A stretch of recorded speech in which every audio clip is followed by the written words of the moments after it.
T'as vu les craquelures sur le macadam? Ouais, c'est très impressionnant. Il y avait la même chose dans mon jardin cet été, c'est ultra sec. Je pense que c'est dû à la chaleur. Ah bah moi aussi dans mon jardin il y avait la même chose. Ah bon? Bah je te propose qu'on aille faire une expérience en SVT pour vérifier ça. Bah On y va? allons-y. Allez, c'est parti. On se retrouve aujourd'hui en SVT pour vérifier si les craquelures observées sur le macadam sont faites par la sécheresse cet été. Je passe donc la parole à mon ami Tom. On va donc mettre cette terre dans 4 bacs différents. Et puis on va faire varier les conditions de l'expérience. À tous, comme vous pouvez le voir, là où il y a le plus de craquelures, c'est les bacs qu'on a mis à la chaleur sans eau. Donc les craquelures du macadam cet été, on en déduit que cela a un lien avec la sécheresse, donc avec les fortes vagues de chaleur et le manque d'eau, donc le manque de pluie qui nous a frappé cet été. Nous allons donc interroger notre reporter Lilou qui va nous parler des sécheresses cet été en France. Des phénomènes de sécheresse ont été observés partout en France, et pas seulement à Marly. Comme à Marly, nous avons observé des craquelures dans les sols, notamment en Languedoc-Roussillon, ou alors aussi des pelouses asséchées en Indre-et-Loire. Sur cette carte, nous observons que 85 départements ont dû mettre en place des arrêtés de restriction d'eau cet été à cause de la sécheresse. Ah, je sais.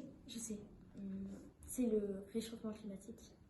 Ah non, il ne faut pas confondre météo et climat. Les deux concernent la même chose, la pluie et le beau temps, mais le climat c'est sur une grande période, environ 30 ans et sur une grande zone, alors que la météo c'est sur une petite zone et pendant une courte durée.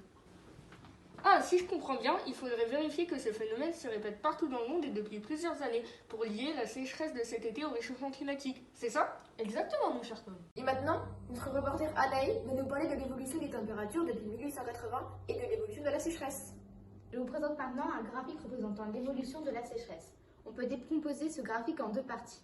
Avant 1989, il y avait peu de sécheresse, sauf en 1976 où il y a eu un accident météorologique.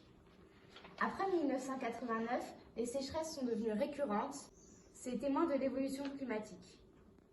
La température mondiale augmente. On le voit sur ce graphique car entre 1880 et 2000, elle a augmenté de 1 degré. Et ensuite, entre 2000 et 2020, elle a aussi augmenté de 1 degré. On voit donc qu'en 120 ans, elle avait augmenté de 1 degré.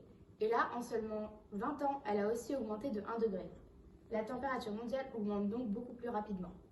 Ah oui, vous avez bien compris que c'est un réchauffement climatique. Le réchauffement climatique, je sais ce que c'est. C'est lié à l'effet de serre. J'aimerais bien en savoir plus. J'ai une idée. On n'a qu'à appeler notre ami Jules qui a étudié le sujet. Bonjour Jules, j'ai quelques questions à te poser. Quel est le rôle de l'effet de serre? Eh bien, l'effet de serre sert à garder une température acceptable sur Terre. Sans l'effet de serre, la température sera de moins 18 degrés. Quelles sont les causes de l'augmentation du gaz à effet de serre, Jules? Les causes, ce sont les signes industriels, par exemple la voiture de tes parents, ou bien ton chauffage de ta maison. Quelles sont les conséquences de l'augmentation du gaz à effet de serre dans l'atmosphère? Eh bien, s'il y a plus de gaz à effet de serre dans l'atmosphère, l'effet de serre sera plus important, donc il fera plus chaud, et ça provoque le réchauffement climatique. Oh non, mais qu'est-ce